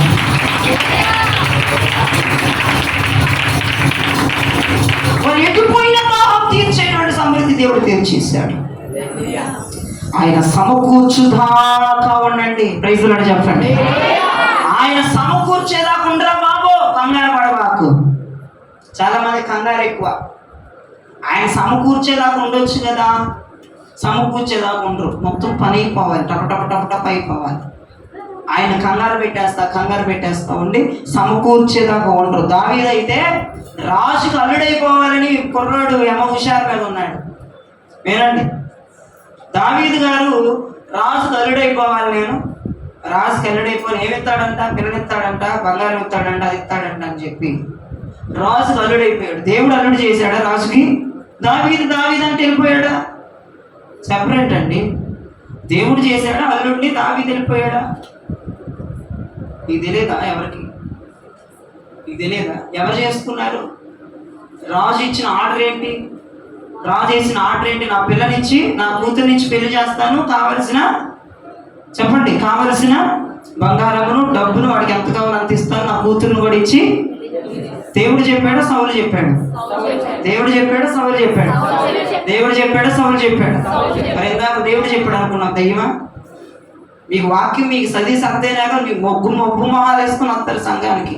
మీరు ఎందుకు చదివి సర్తారు వాక్యం? అంటే దేవుడు చెప్పాడు రా బాబు అన్నట్టుగా చూస్తున్నారు. నాకు ఇందాక దేవుడు కాదురా పిచ్చోడా, సౌలు చెప్పాడు, మామ చెప్పాడు, దావీదు మామ చెప్పాడు, నా పిల్లనిచ్చి పెళ్లి చేస్తాను, బంగారం ఇస్తాను, డబ్బు ఇస్తానంటే ఆశపడ్డాడు. యుద్ధంలో గెలిచాడు. గెలిచిన తర్వాత ఆమెను పెళ్లి చేసుకున్నాడు. ఎవరిని? మేకాలని పెళ్లి చేసుకున్నాడు. దేవుడికి స్తోత్రం చెప్పి మేకాలను పెళ్లి చేసుకుంటే సంసారం మానే చేశాడా లేదా? ఎక్కడ చేయనిచ్చాడు తండ్రి? ఎక్కడ చేయనిచ్చాడు మామ? విడిపోయారు, దూరమైపోయారు, అయిపోయింది, సీన్ అయిపోయింది. ఆ గర్భం మూతేసాడు దేవుడు. మేకాల గర్భం తెరవబడేది, మూతపడేసాడు. వాళ్ళ వైవాహిక జీవితం, వాళ్ళ దాంపత్య జీవితం ముందు వరకు సాగలేదు. ఎందుకురా బాబు అంటే కంగారు పడిపోయాడు. ఇతను సమకూర్చుకున్నాడు భార్యని. అందుకే జాగ్రత్త, పెళ్ళాలను సమకూర్చుకునే వాళ్ళు రెండో రోజుకి వెళ్ళిపోతారు. యూట్యూబ్లో ఉన్న వాళ్ళకి మీకు కాదు. భార్యను వాడుగాడు ఇప్పుడు ప్రేమించి చేసుకుంటున్నారు. మీకు అవసరమా? దేవుడు సమకూర్చి నాకు ఉంటారు కొంతమంది. ఆ జీవితాలు విచ్ఛిన్నం అయిపోతున్నాయి. ప్రపంచంలో బోలెడన్ని ఏదో నిలబడతలేండి, 101 బోలెడన్ని జీవితాలు నాశనం అయిపోతున్నాయి. బోలెడన్ని జీవితాలు సర్వనాశనం అయిపోతున్నాయి. దావీదు కూడా ఆగలేదు. నేను రాజుకి అల్లుడవ్వాలనుకున్నాడు, రాజుకి అల్లుడవ్వాలనుకున్నాడు. ఏంటయ్యేది? అల్లుడు అయ్యాడు. చివరి కట్టుకున్న భార్య నుంచి దూరం అయిపోయాడు. దూరం అయిపోయింది. గర్భం మూత వేసేసాడు దేవుడు. వైవాహిక జీవితం సంతోషంగా, ఆనందంగా లేదు, సమాధానంగా లేదు. అందుకే తొందరపడి నువ్వు సమకూర్చుకోవద్దు. ఏదైనా సరే దేవుడు ఇచ్చి నాకు వెయిట్ చేయి. దేవుడు నీకు కావాల్సిందే ఇస్తాడు. ఆయన సంకల్పం నెరవేరుస్తాడు. నీకు కావాల్సింది ఇస్తాడు. నీకు కావాల్సిన టైంకి ప్రవహిస్తాడు. దేవుడికి స్తోత్రం చెప్పాలి. నువ్వు ముందులో తొందరపడిపోయి నువ్వు ఏదేదో చేసావంటే జీవితాలు విచ్ఛిన్నమైపోతాయి. ఆ విషయాన్ని మీరు గమనించాలని ప్రభు పెట్టి మనం చేస్తున్నాను. అబ్రహాముకి బిడ్డలు ఇస్తానన్నాడు దేవుడు. ఓ అబ్రహాము, నేను నీకు సంతానం ఇస్తానన్నాడు. ఆగాడా అబ్రహాము? ఆగల. భార్య మాట విన్నాడు. చాలా మంది, అయ్యా నాకు పిల్లలు పుట్టలే కానీ నువ్వు ఈ ఆగరిని పెళ్లి చేసుకొని దాంతో సంతోషంగా ఉండాలి, పిల్లలు కానీ అంది. ఎవరు చెప్పాడు? దేవుడు చెప్పాడా, శారమ్మ చెప్పిందా? దేవుడు చెప్పాడా, శారమ్మ చెప్పిందా? మళ్ళా ఇంకో పెళ్లి చేసుకోమని దేవుడు చెప్పాడా, శారమ్మ చెప్పిందా? శారమ్మే చెప్పింది. మహాతల్లి చెప్పింది ఇంకో పెళ్లి చేసి. అక్కడికి వాగ్దానం ఉన్న అబ్రాహాముకి నీ కుమారుని ఇస్తాన్న వాగ్దానం ఉన్నా సరే అబ్రాహాము దేవుని మాట వినకుండా భార్యకు లోబడిపోయి భార్య అదిగో ఈ ఆగర్ని చేసుకోమని చెప్తే ఆగర్ని పెళ్లి చేసుకొని ఆమె యందు ఎవరిని కన్నాడు? ఇష్మాయేలును కన్నాడు. ప్రియదేవి జనం, ఇష్మాయేలును కన్నాక భార్య ఏమంటుందో తెలుసా? ఓయ్ నన్ను బయటికి గెంటే అంటుంది. ఏమంటుంది? ఎవరు? శారమ్మ. బయటికి అంటే దాన్ని పిల్లలు నాకు అలా ముందు ఉంటానికి లేదు. నేను మళ్ళీ దాంట్లో పని చేసుకున్న దాన్ని బయట ఉండకపోతే చచ్చాను. అబ్రహం మోకాలు వేసేసాడు, చేతుల పైకి ఎత్తేసి నీకులాగా ఎడుతున్నాడు. అయ్యా ఏ ప్రభు అంటే వరే నీకు ఎవడు చెప్పాడు? దాన్ని వెళ్ళాడు అన్నాడు దేవుడు. నువ్వు నన్ను ఎందుకు అడుగుతున్నావు? నేను చేసుకోమన్నానా? నేను కనమన్నానా? నేను నీకు ఇస్తానన్నాను. దాన్ని ఎవడు పెళ్లి చేసుకోమన్నాడు? నువ్వు ఎవరైతే చెప్పారో దాన్ని వెళ్ళాడు అన్నాడు. దేవుడు ఇన్వాల్వ్ అవ్వలేదు. అయితే దేవుడు ఆ సమాధానం ఇచ్చాడు. ఇక బిక్కులు లెగిసాడు. ఎవరండి పంపించలేండి ఇంకా అంటే ఆ పిల్ల అట్టగా చూస్తున్నాడు. ఆఖరికి వెళ్ళి ఆఖరి ఎడుతుంది. కిటికీలోంచి చూస్తుంది శాలం ఏమి ఇచ్చేస్తున్నాడు దానికని. కిటికీలోంచి చూస్తుంది ఏమి ఇచ్చేస్తున్నాడు, ఏం ఒట్టిచ్చేస్తున్నాడు అని అట్టగా చూస్తుంది. అబ్రహాం ఏం అర్థం అవ్వట్లేదు అబ్రహాంకి. దేవుడు చూస్తే చేతులు ఎత్తేసాడు. ఒరే నేను చెప్పలేదు కదరా, నీ కర్మ కొద్ది నువ్వు కంగారు పడి నువ్వు చేసుకున్నావురా బాబు, నేను చెప్పలేదు. నీ భార్య మాటన్నావు, నీ భార్య ఏం చెప్తే చేయమన్నాడు దేవుడు. ఏం ఇన్వాల్వ్ అవ్వలేదు అబ్రహాం జీవితంలో. అయితే లోపలికి వెళ్ళాడు. లోపలికి వెళ్ళి ఒక 7 ఏడ్చాడు. ప్రభువా నా కర్మ కొద్ది నేను చేసుకున్నానయ్యా, నా కర్మ. మీరు కూడా కొన్ని దేవుడిని అడగకుండా, ఎందుకంటే మీరు దేవుడిని అడగకుండా అట్లా చేసేస్తారు పనులన్నీ. దేవుడిని ఆడదరు, ఏది పడితే చేసేస్తా ఉంటారు. దేవుడిని ఆడదరు, ఏదన్నా లాభం అవుతుందంటే చేసేస్తా ఉంటారు. ఎవడేది చెప్తే చేసేస్తా ఉంటారు. దేవుడిని అడిగావా? పోనీ నువ్వు ఈ పని చేస్తున్నావు, దేవుడిని అడిగావా? చాలా జాగ్రత్త. ఆ పనిలో నీకు నష్టం వస్తే మళ్ళా దేవుడి దగ్గర ప్రార్థన చేస్తే దేవుడు వింటండి. నా పూచి కాదంటాడండి దేవుడు. నీ ఇష్టం, అబ్రహాం జీవితంలో అదే జరిగింది. అబ్రహాంని నెట్టింట ముంచేశాడు దేవుడు కూడా. నా వల్ల కాదు, నేను చెప్పలేదు, నువ్వు చేసుకున్నావు, నువ్వు పడన్నాడు. అంతే. లోపలికి వెళ్ళి బాగా ఏడ్చాడు. ప్రభా, నా చేతులారా నేను చేసుకున్నానయ్యా, నాకు నువ్వు బిడ్డను పుట్టిస్తానని చెప్పిన నా భార్య మాట విని హాగర్ని పెళ్లి చేసుకుని హాగర్ ఎందు నాయన అదిగో కుమారుని కన్నానయ్యా అని బాగా ఏడ్చి, ఇగో ఇంత మూట ఆహారం మూట ఒక తిత్తులో నీళ్లు తీసుకొచ్చి హాగర్కి ఇచ్చి హాగర్ని తోలేశాడు. ప్రియదేవించాడు. దేంట్లో ఇచ్చాడు నీళ్లు? కొంచెం తిత్తిలో ఇచ్చాడు నీళ్ళు. ఆ నీళ్లు జీవితాంతం సరిపోతాయి. ఆఖరు కుమారుడు జీవితాంతం సరిపోతాయి. అందుకే చెప్తున్నా, మనుషులు ఇచ్చేది ఎలా ఇస్తారు? మనకి కొలతేసేస్తారు. కొలతేసే ఇచ్చాడు అబ్రహాం ఆఖరికి. కానీ లోపల ఏడ్చాడు, ప్రభు నన్ను క్షమించయ్యా, నేను తప్పు చేసేసాను, నా చేతులారా నేనే చేసుకున్నాను. కొన్ని మనుషులు మీ చేతులారా మీరు చేసుకొని దేవుడి దగ్గరికి వచ్చి ఏడుస్తూ ఉంటారు. దేవుడు ఇవ్వకపోయినా దాన్ని మీరు పుచ్చుకుంటారు, దానివల్ల నష్టం వస్తుంది. దేవుడు చెప్పకపోయినా పని మీరు స్టార్ట్ చేసేస్తారు, నష్టం వస్తుంది. మీరు చాలా డేంజర్ అండి, అట్లా చేయకూడదు. ఆయన సంకల్పం జరిగిందాకా ఉండాలి. ఆయన మీకు ఏది అవసరం అది ఇస్తాడు. మీకు కావాల్సిన టైంలో ప్రభు మీకు అనుగ్రహిస్తాడు. అప్పుడు దాకా మీరు ఆగాలి. దావీదు లాగానో అబ్రహాము లాగానో చేసుకుని జీవితాలు నాశనం అయిపోతాయి. అబ్రహాము లోపల ఏడ్చి భార్యకి తెలిసిపోయి, భార్యకి భయపడిపోయి ఒక ఆహారం మూట నీళ్ళు తిట్టించి పంపించాడు. నీళ్లు సగం దూరం వెళ్ళిన అయిపోయి, మనుషులు ఇచ్చేది అయిపోయింది. అయితే హాగరు పిల్లల్ని అక్కడ పడేసి ఏడుస్తూ ఉంది. హాగరు కూడా ఏడుస్తూ ఉంది, ప్రభువా ఏంటది నా జీవితం ఇలాగైపోయింది, నా బ్రతికి ఏంటో ఇలా అయిపోయింది, నా బిడ్డలు చనిపోతాడు అన్నప్పుడు దేవుడు ఆ యొక్క కుమారుడు కొరకు నీటి ఊటను అరణ్యములో దేవుడు ఉడికింపజేస్తాడు. నీటి ఊట దేవుడు ఉడికింపజేస్తాడు. దాముతో కొట్టుకులాడుతుంది. ఎందుకంటే అబ్రహాం ఏడుపు అక్కడ చూశాడు, హాగరు ఏడుపు ఇక్కడ చూశాడు. ఇద్దరు ఏడ్చాడు, ఇద్దరు పశ్చాత్తాపడ్డారు. అయ్యా తెలిసి తెలియక మా కంగారుతో మేము చేసేస్తున్నాము, క్షమించయ్యాలి. భార్య ఏడ్చింది, అటు అబ్రహాం ఏడ్చాడు. ఆ ఏడుపులు చూసి దేవుడు ఆ యొక్క కుమారునికి నీటి ఊట ఎన్నటికీ తరగని, ఎన్నటికీ ఎండిపోని ఒక సమృద్ధి కలిగిన ఊటని దేవుడు అరణ్యములో కుమారుడు దేవుడు బ్రతికించాడు. చెప్పని చేశాడు. ప్రైజ్ లార్డ్ చెప్పండి. ఎంత గొప్ప దేవుడు ఆయన, ఎంత గొప్ప సమర్థుడు.